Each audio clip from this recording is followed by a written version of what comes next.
I'm going to introduce our speaker. And you say, why am I going to introduce the speaker? Well, of course, first reason, the most important reason, Jay asked me, which is probably 99% of it. But the other part is that we have so much in common. No, I don't have a Harvard law degree. No, I didn't go to Oxford as a Rhodes Scholar. Well, I'm working on it, Annie. I'm getting there. No, I didn't graduate Yale with these Latin words there. Summa cum laude in history and political science. Not quite there. Oskiwawa. Right, Ed? All right. However, there are two things in which we do have in common. Many decades ago, when I was a youngster trying to figure out to go to law school or go to graduate school, I worked at this kind of tiny law firm. Then it was called Mayor Felix Spees, Tierney, Brown, and Platt, which eventually became Mayor Brown. Where the other four guys went, I have no idea. And after clerking there for 3 months, I and those lawyers all decided that I really needed to go to grad school. That was one connection. But the other connection is, and there are a couple of you in this room who share it with me, when you're doing research on Chicago history, Chicago politics, as a grad student at the University of Chicago, I spent weeks, months, perhaps years at the then Chicago Historical Society, guided along, as my pal Ed Mazer was guided along, by the one and only Archie Motley, who was probably the greatest manuscript curator ever. And I spent many, many, many hours going through all kinds of records. Now they'll be going through the Blagojevich records. Probably take at least 3 or 4 minutes. So, that's my only line. That's the only one I'm giving. That's it. I have a lot of stuff to say, but that's it. But the bottom line is that this is one of the great treasures of this city. And our speaker has been president since 2005. He brought with him, just in case things get troubling, the Honorable George Miller, who I've known for 30-some-odd years. George, stand up so they could all see you. The man who put the township and the township officials of Illinois. Gary Johnson, we are delighted and honored for you to be here. This is not our normal crowd. I don't see too many precinct captains in this group. I don't see anyone looking for RFPs. So, ladies and gentlemen, without further ado, it is my great pleasure to introduce Gary Johnson, President, Chicago History Museum.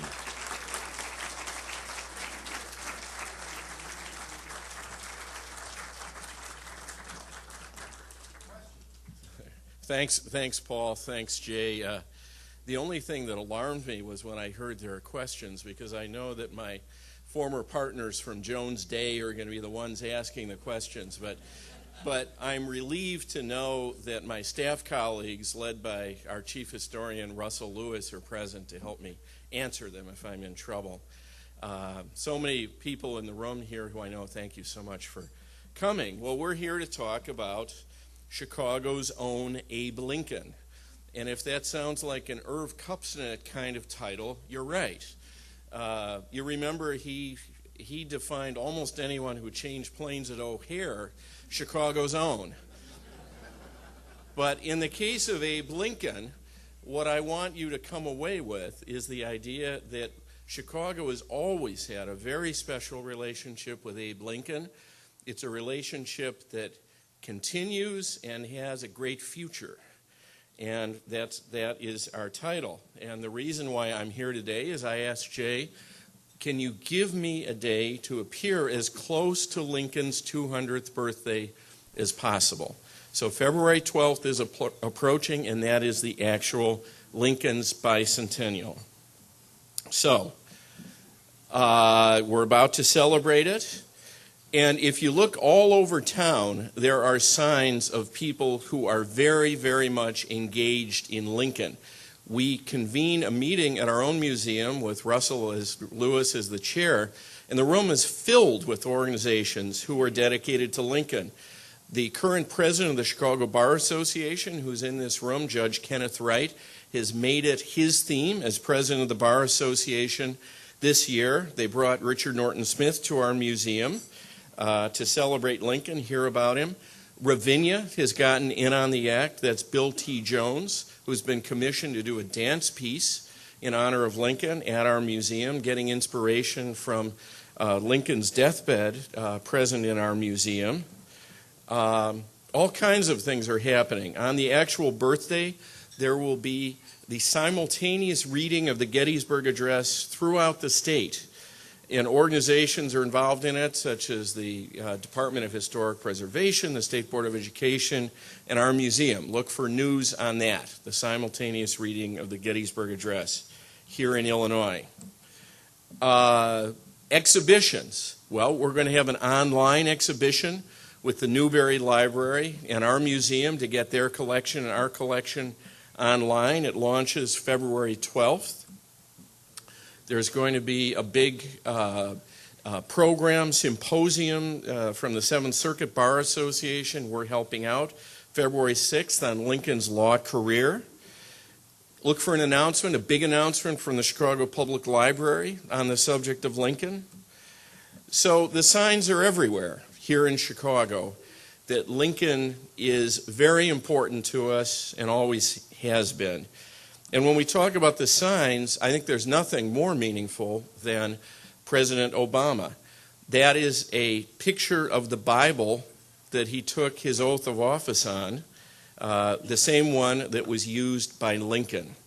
And that Bible, as I understand it, is going to come to Chicago in an exhibition that will be given later on by the Newberry Library. But let's go back. Let's go back in Chicago's history and let's talk about the long association between Lincoln's memory and Chicago, and then eventually we'll get to the actual direct connection between Lincoln and Chicago. There are all kinds of names around town, starting all the way back to 1865 when Lincoln Park was named for Lincoln. It had very briefly been known as Lake Park. Lincoln Avenue, just another example, Lincoln Wood, which was named for Lincoln later on. But something you may not all be aware of, on the north side of Chicago, the park commissioners made a decision years ago that they would dedicate parks in honor of Lincoln's key cabinet people. And if you've read Doris Kearns Goodwin, you might say that you could call this group of parks the Team of Rivals Parks. These are some of the people who figured in his cabinet, and who would have thought the Team of Rivals would become a how-to book on running a White House and making appointments to the cabinet. But that's the kind of world that we now live in, a world that's circling back to lessons on Lincoln. So those are some of the names: Seward, Secretary of State; Hamlin, who was Vice President; Stanton, Wells, Chase. They did a good job putting them together. Well, we got the Lincoln Restaurant. You know, Lincoln and Irving Park Road. The signs are everywhere. It's true. Now here's one. I can't leave the Illinois State Bar out of the picture.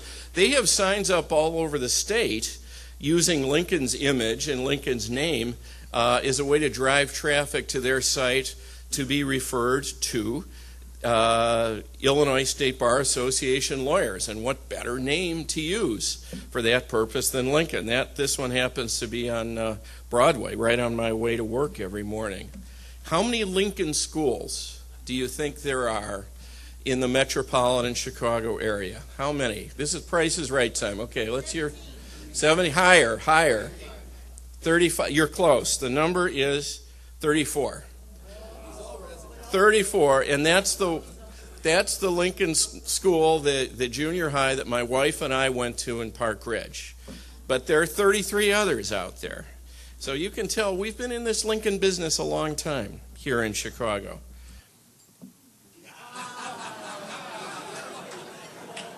Yes, Lincoln Towing. Lincoln Towing. Now, I'm not exactly sure what motivated them to name that particular operation after Lincoln, but it's there. We'll grab it. The signs are everywhere. There's a legacy, a very important legacy of Lincoln collectors, people in Chicago who collected material relating to Abraham Lincoln.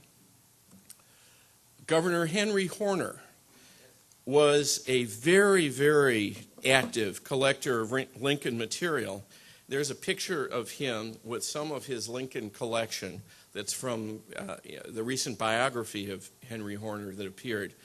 And his material was donated to the Illinois State Library, and it became one of the cores of the Abraham Lincoln Presidential Library and Museum in Springfield, which you all need to visit. Fantastic museum. Abraham Lincoln Marovitz. Now, Jay, he must have been a member of the City Club in his day. And if you've ever wondered what happened to his collection of Lincoln material, he donated it to IIT Chicago-Kent Law School. And they have a whole courtroom in his honor where there are display cases with a lot of his Lincoln collection. A name that you probably don't know, but is very important to us at the Chicago History Museum, is Charles Gunther. He was a candy manufacturer here in Chicago. For a while, he had his own private museum that did very well. A lot of our Lincoln material actually originated with Charles Gunther. There is his tomb, I think at Rose Hill Cemetery.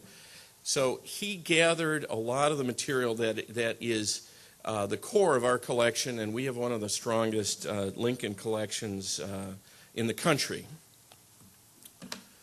Statues. How many major statues are there of Abraham Lincoln in the city of Chicago?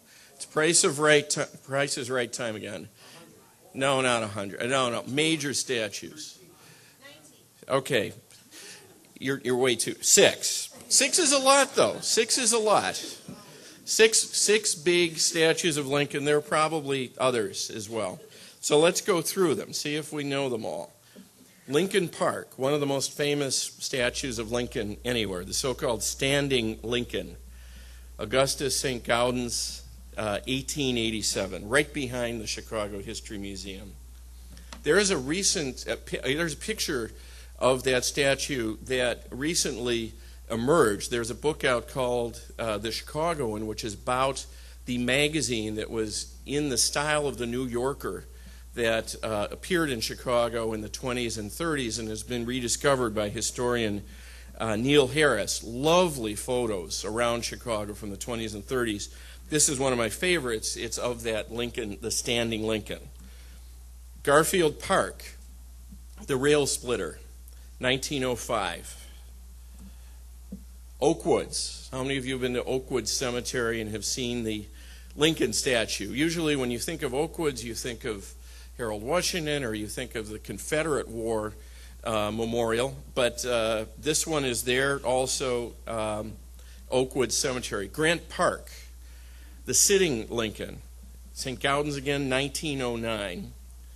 And then Senn Park, right by Senn High School when you're going up Ridge, there's a so-called Young Lincoln by Charles Keck, 1932. You get a sense of the spread of the years that these statues have gone up about Lincoln in Chicago. And the most recent, the major statue to be dedicated in Chicago, the one in Lincoln Square that's known as the Chicago Lincoln, 1956. And it's Chicago because he doesn't have a beard yet. The beard came right at the end of the presidential campaign, so he was visible in Washington with the beard, but in Illinois, basically without the beard. But that's not all. There are other Lincoln statues. In fact, there's a relatively new one.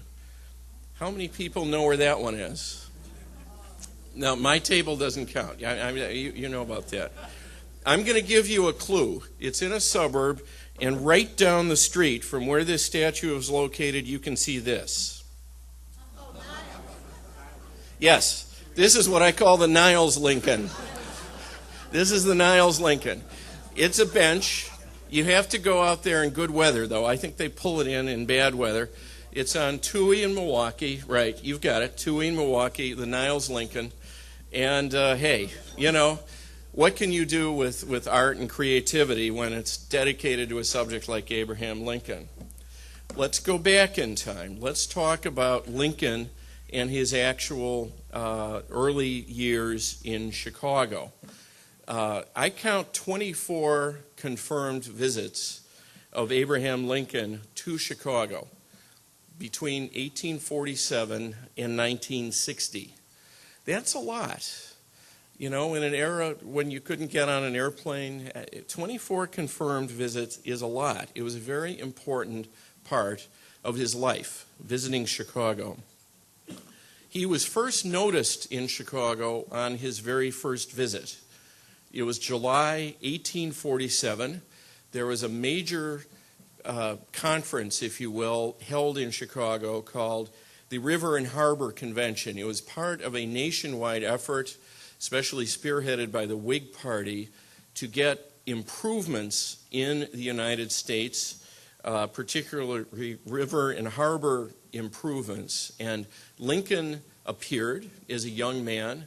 He was a bit of a curiosity because he had already been elected to Congress from the Whig Party, living in Springfield. And he did give a speech. There is a reprint of what he said. And he was noticed by, among others, Horace Greeley.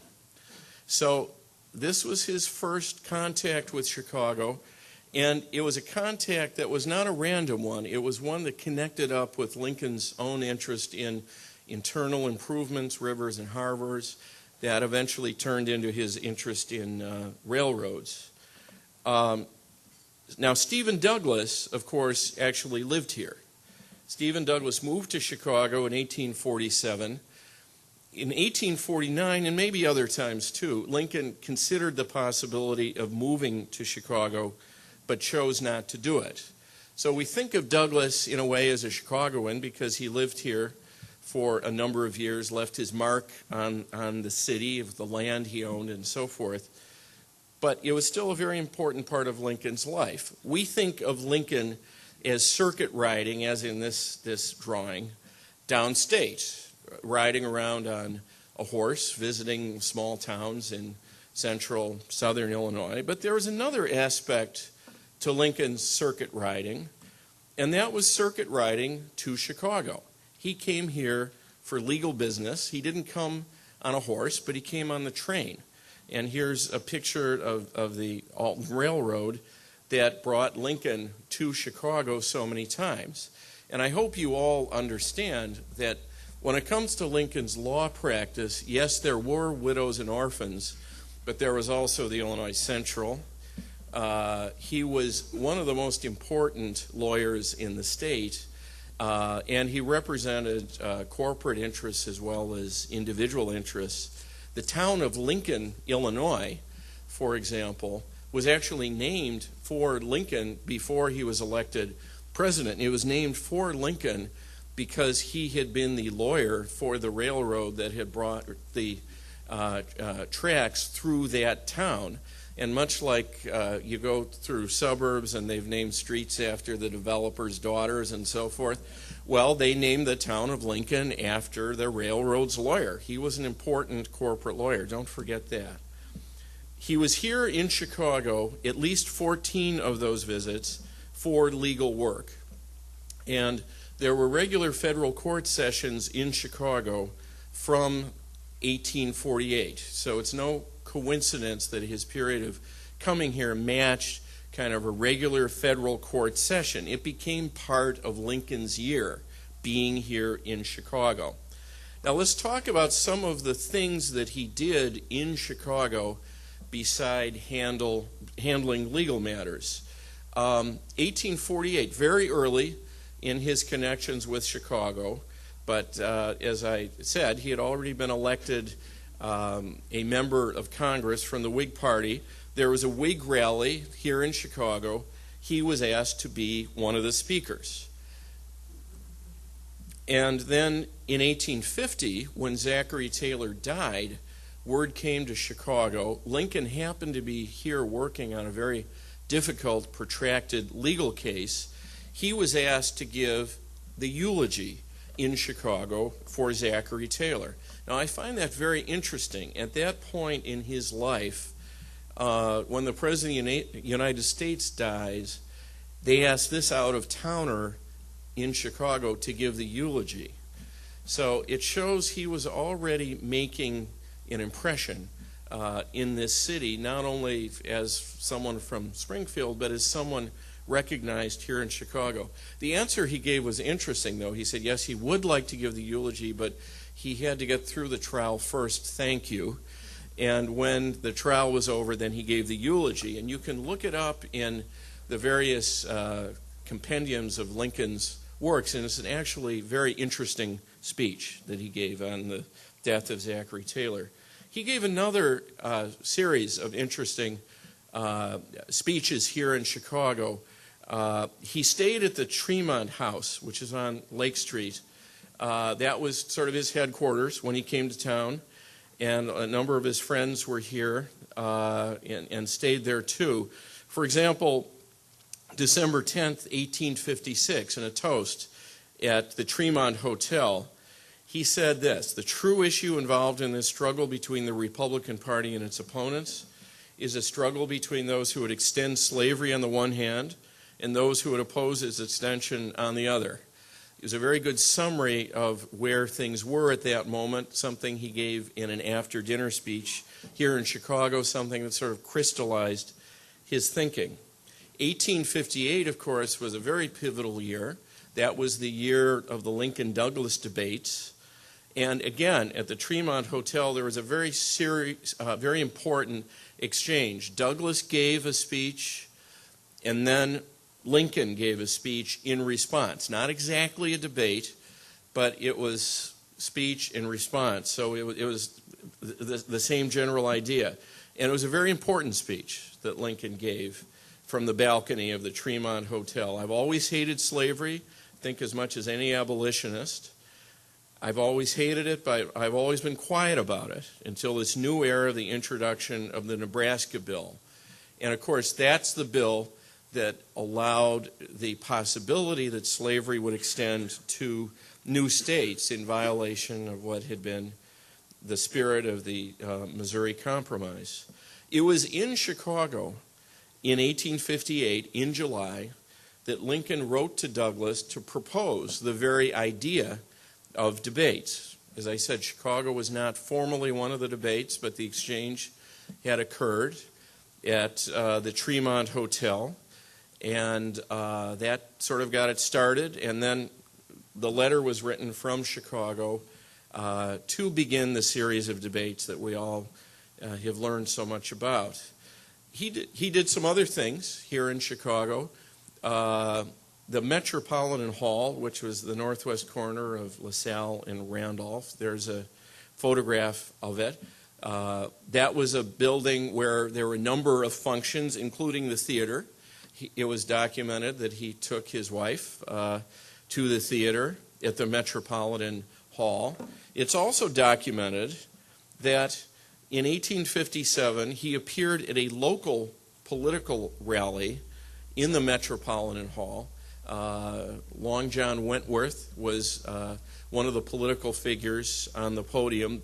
But this was not a national race, this was a local race that was occurring in Chicago. So in 1857, he had a profile in Chicago, and he was invited to appear at a purely local matter in Chicago. Now, I think back to my legal career, for example, and I think of the number of times that I visited, say, New York as part of my legal career, dozens of visits. Well, I didn't leave any impression on New York. I wasn't invited to speak at political rallies. I wasn't giving eulogies to departing presidents. This is someone who, in a very canny fashion, combined business and political ambitions and left his mark right from the very start. Now, there are those who picked up on this, of course. Joseph Medill was the owner of the Tribune. He pushed for the idea that there should be a national convention to nominate the President of the United States in Chicago. And especially he pushed the idea that, in fact, Chicago would be that place. And of course, he had his own motives for doing it. He very much hoped that the local candidate could win. There's a picture of the wigwam. Alderman Burke's book on Chicago political conventions has very interesting sections on the Chicago wigwam. That was right where Wacker Drive bends there at Lake Street. And that's where the convention was held that nominated Abraham Lincoln for president. And the hometown crowd, sure enough, the Chicago crowd, played a very important part. At the critical time, the hometown troops were called out, and Alderman Burke tells the whole story, and created a kind of uproar, which was very helpful in convincing all these out-of-town delegates that, yes, this was a politically strong candidate. But of course, Lincoln was not here for that event. People often say, oh, well, you know, there must have been people who saw Lincoln at the wigwam and at the convention. So the custom in those days was that it was considered unseemly for a presidential candidate to appear at the convention nominating the candidate. So Lincoln was back in Springfield getting news of what was happening back up there in Chicago, but he did not appear at the convention himself. His last actual visit to Chicago occurred after the election, and it was finally time for him formally to meet his running mate, the Vice President-elect Hannibal Hamlin. Believe it or not, in those days of transportation, communication being different from what they are today, they hadn't actually met. And now, Lincoln did recall that when they were in Congress together, they had seen each other, but they hadn't formally met. So Hamlin came in from the East Coast. Lincoln went up to Chicago. They met in Chicago. That reminds me a little bit of the way business people sometimes decide that they'll meet at one of those O'Hare motels. Even though no one is based there, Chicago is kind of the logical place to have a meeting. So Lincoln went up on the train. Hamlin came in from the train. They met in Chicago. It was originally, again, at the Tremont House, which by this time had become a Republican bastion. But the crowds were very different from the crowds before Lincoln had been elected president. And they made a retreat up north to Lakeview, technically outside of the city, and they met in a private home so they could have a more private conversation. So 1860, that was Lincoln's last visit to Chicago. But the connection with Chicago during Lincoln's lifetime did not end there. There was a series of visitors from Chicago who called on him at the White House. One very important connection was in 1863, there was an event held in Chicago to raise money for medical care for the troops. And it was called the Sanitation Fair. It was a private charitable event. Lincoln donated to this event in Chicago the actual final manuscript of the Emancipation Proclamation. This was the piece of paper that he signed on January 1, 1863, that made it law, made the Emancipation Proclamation law. And he donated that to the fair to be auctioned for the troops. And it was so auctioned here in Chicago. It was then bought up by a wealthy Chicagoan who entrusted it to the Chicago Historical Society. But guess what happened in 1871? We burned to the ground. There's the picture that every day sends a chill down my spine as a museum president. And the prized possession in that building was, in fact, the Emancipation Proclamation, which, like everything else, did burn in that fire. I mentioned this once when I visited a school, and a hand went up. Are the slaves still free, though? Yeah, they're free. Don't worry. Slaves are still free. It's just the paper. It's just the document. The final visit, in a way, final, by President Lincoln to Chicago was his funeral train, which came to Chicago. There's a picture of it. Someone bumped into me the other day and talked about actually how close in Grant Park Barack Obama was when he gave that speech election night to where the funeral train would have been in this very picture. The funeral train came to Chicago as one of its very major stops on the way to Springfield, and there's a picture of the viewing that attracted thousands and thousands of people in the courthouse in Chicago, the viewing of Abraham Lincoln. There is a kind of a sad after chapter to the Lincoln Association. Mary Todd Lincoln moved to Chicago in 1871, and as we all know, for a time she was committed, and then after that she left the area. Their son, of course, Robert Todd Lincoln, was the founder of the wonderful law firm of Isham, Lincoln, and Beale, and so the family tradition carried that way. Now, what's going to happen with our Lincoln exhibitions at the Chicago History Museum? By the way, in case you don't recognize it, that's a picture of our museum from the Lincoln Park side. It's not what you see from Clark Street. It's the side you see from Lincoln Park. Well, our Lincoln Treasures exhibit is opening on the actual birthday. These are going to be some of our major Lincoln treasures that we are going to bring out beginning February 12th. Now, a very important part of that is in the month of April 1st through May 3rd, our friends at the Lincoln Presidential Library and Museum in Springfield are going to lend us their handwritten copy of the Gettysburg Address. That's going to be here in Chicago for a month. It's really a once-in-a-lifetime opportunity to see the Gettysburg Address here in Chicago, and we hope you all come and see it. We're doing an exhibition on, why not, the Lincoln Park community. It's a good year to do that. That opens July 4th. In the fall, we have a whole other wave of Lincoln exhibitions that are coming. Lincoln Transformed, which is especially about his presidential years, and then something a little different. Side by side with it, we're going to portray the story of Benito Juarez, president of Mexico at the very same time. Some national treasures from Mexico are coming to Chicago to be part of that exhibit. So we're going to portray Lincoln and Juarez side by side. We're going to mix it up a little bit. We're going to have some penny admission days around Lincoln's birthday itself. You'll be able to get into our museum with a Lincoln penny for a few days. Look for those. Our website is giving you some tools to try to identify yourself with Lincoln in different ways.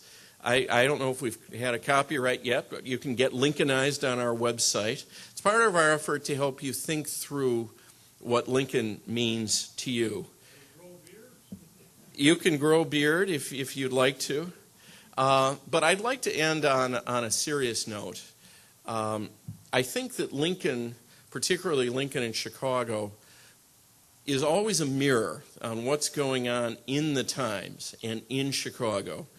And an example of that, let's go back to the dedication of the most recent of those major statues, the Chicago Lincoln in Lincoln Square, October 1856. We were recently given a film of the parade and of the dedication of that statue. One of the things that you notice about that parade and about that dedication is it seems very much in 1956, people were thinking in terms of Lincoln as a war leader, in military terms. We don't do that so much now anymore. It's a sign of the times. But let's pause about that a minute. I mean, we are at war. We are at war. And I think we shouldn't lose sight of Lincoln as a war leader, as instructive. But I know these are grainy pictures, but when you look through the dedication, the ranking general at Fort Sheridan and the admiral at Great Lakes were important figures in this parade. At the actual reviewing stand, it's surrounded by a naval chorus. This was like a military event. Very different times. So much so that they paraded missiles down Lincoln Avenue.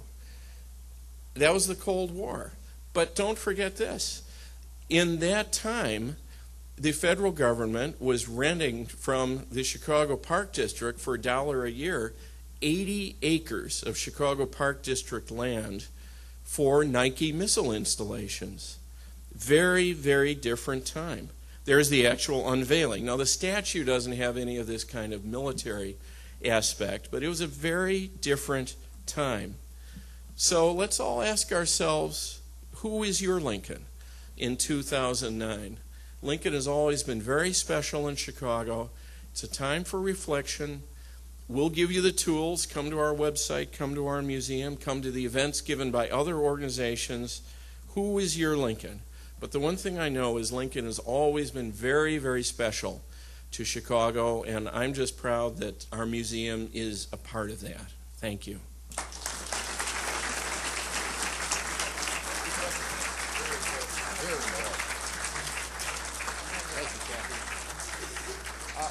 We have time for some questions, and thank you, Bert. Taking moderator's privilege, since I thought I knew a lot about Chicago, and Ed Mazer, you may have known this. Those parks that you named, a team of rivals, are they all North Side parks? Yes. Because Chicago had 3 park districts, and Lincoln was only one of them, so you only could use it in the Lincoln Park District. Right. Correct. Uh-oh, here comes one of my partners. Now, wait a minute. That deserves an ooh, but okay. All right. Ooh. And confirm this, that though we have the Smithsonian, the Peterson House, all those things in Washington, you have the actual Betty died and the actual table that the treaty at Appomattox was signed.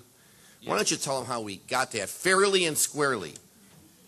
Well, actually, a lot of that was this Gunther collection, this private collector who amassed Lincoln and Civil War materials. And our Lincoln collections come from other sources as well, but that's a key part of it. I think there are something like 5 stovepipe hats that are associated with Lincoln. We've got 2 of them.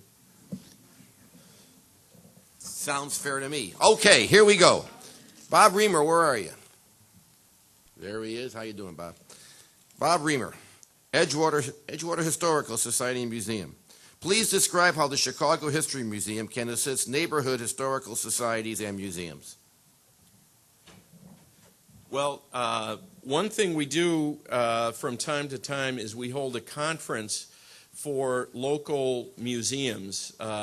History museums are a very important part of the texture of Chicago. I'll do another Price is Right. How many history museums are there in the Chicago metropolitan area? Because we have a website that lists them all in connection with this conference that we host from time to time. Now, over 150. Over 150. Now, some of them are pretty small operations, and then they go all the way up to our museum. And we do whatever we can to help them out. Next question. Okay, along those lines, here we go. From Brian Israel, River North Residents Association. Will bringing the 2016 Olympic Games to Chicago contribute materially to the city's long-term social and economic development in an equitable way? We don't always ask questions relevant to the speaker, so you just have to deal with it. Well, whether it helps the city socially and in an equitable way is really in the hands of those who are planning the event. And if we're lucky enough to get it, we have to make good on all those promises. But I will say this, big events are good for history. And they're good for history museums. I mean, we are still talking about the Columbian Exposition and the Century of Progress. Now, the Chicago Fire isn't good for museums if the museum burns, but big events they do shape people's minds and experience in a very powerful way, and this would be one of the biggest. From Kathy Posner, who I hope you're not planning a hit, Kathy. Who will hand carry the Emancipation Proclamation from Springfield to Chicago, flying or driving? That's actually something that we had to sign a piece of paper about in our working this out with the museum in Springfield. It's going to be driven up, accompanied by the state police. Wow. And Personal question. When the fires started on the south side, why didn't they run into the Historical Society and save the Emancipation Proclamation? I know one employee that would have done it today, would have done it risking his life with no problem. Well, actually, that's an interesting story. There was a certain amount of finger pointing about whether the efforts had been strong enough to save the Emancipation Proclamation, and there's been some written material on that subject. But I don't blame anyone for not saving things in that fire. That fire is something else. From one of your former partners, Tony Licata, Shesky and Froelich, the last case Abraham Lincoln tried before leaving to become president was to settle title to the Streeterville area. What was his legal fee for winning that case? Oh. He gives you the answers. Oh, Tony gave me the answer. Oh, good. No, that's true. And in fact, I have another talk I give on Lincoln's legal career, this case was about accretions of sand along the Chicago River in the Streeterville area. And again, it's a sign of his local reputation. But Tony tells me that he earned $2,500, which in those years was worth a lot. Okay. From Alderman Notaris, you have two questions. I'm giving you this one, Bert. It's interesting that Lincoln gave the eulogy at Zachary Taylor's funeral. Not the funeral, just commemoration. Zachary Taylor was a true Southerner whose daughter was married to Jefferson Davis? I didn't know that, but wasn't there? I guess you're saying, why would he give a thing about Taylor when Taylor's? Of course, we weren't at war yet. Is that a good answer? Give a better one. They were both Whigs. They were both Whigs. I think it was that simple. And with regard to North and South in those days, it wasn't as clearly defined. I mean, his wife was from Kentucky, and the families did overlap. We don't know about party loyalty like that in Chicago. It must have been an old time. From Joyce Saxon, after Lincoln, what exhibits are coming? Any advanced tips?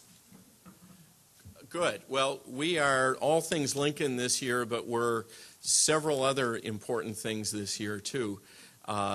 Two major exhibits that will be opening that aren't there yet. We're going to honor Bertha Honore Palmer. Beginning, I'm glad to hear the positive reaction. That's exciting. End of May, we're opening an exhibit on her. The Art Institute, is opening its modern wing, and they asked for exhibits around town that they can publicize that epitomize the modern. And there's really no one like Bertha Honore Palmer who epitomized modern woman with her dedication to contemporary art and so forth. So we're very excited about that. We're going to have a show coming up on Chinatown, Chicago. We have a series of shows on communities around Chicago. Chinatown is coming up. If you haven't seen it yet, you've got to come see our Chic Chicago, which is there now. Treasures from our costume collection that tell the story of great Chicago women, and that's really packing the crowds in. Chic Chicago, it's there right now. This is from someone who calls him or herself longtime member.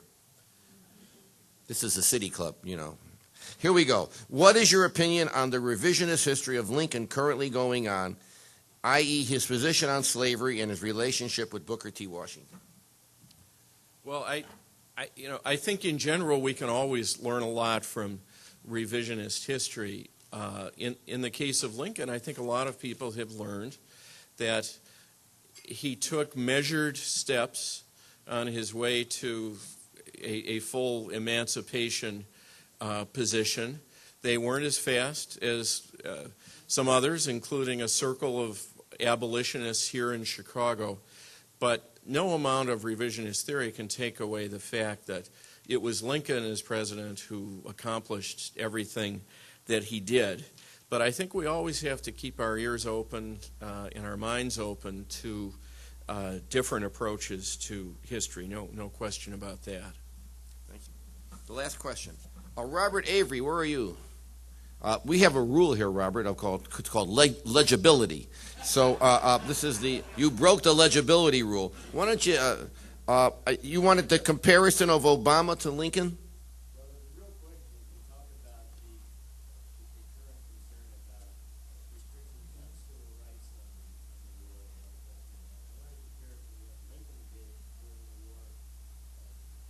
Why don't we just ask him what Lincoln did during the war dealing with the issue of civil rights? Well, I think the biggest thing that they have in common is a hunger for learning. Lincoln was very much self-taught and was constantly trying to gain new insights. And that certainly, Obama was not self-taught, obviously. He had a fine education, but he seems to have a very, very open mind. And that's something they both have in common. With regard to the war, they both have entered the presidency not being military experts. Lincoln at least had a little bit of experience in the Black Hawk War, but he had posed the Mexican War. And I think it can be said in fairness that his handling of the war in the early part of the war was not something that would be a model for Obama, but he got religion later on and sort of figured out his way through it. So I don't know if that's responsive, Bob. He also found U.S. Grant. All right. How about a big round of applause for our speaker? Bob, we got this. And before I bestow upon you these gifts that I'm sure will be in a future collection, we have to acknowledge that we have with us a member of the Journalism Hall of Fame. Bernie Judge, where are you? Bernie and his wife, Kimba. There they are, Hall of Famers. Gary, an official City Club mug. I know. Control your enthusiasm. And you don't have the book of the history of the City Club. Are we out? It's in their bookstore. Oh, it's in the bookstore. By the way, and a one-year membership in the City Club. And I was at O'Hare yesterday at your bookstore there, and there were a few books on Chicago that I didn't see. Not that I could name any. Anyways, how about a big round of applause? Great job. Thank you. Great job, Lee. We are adjourned.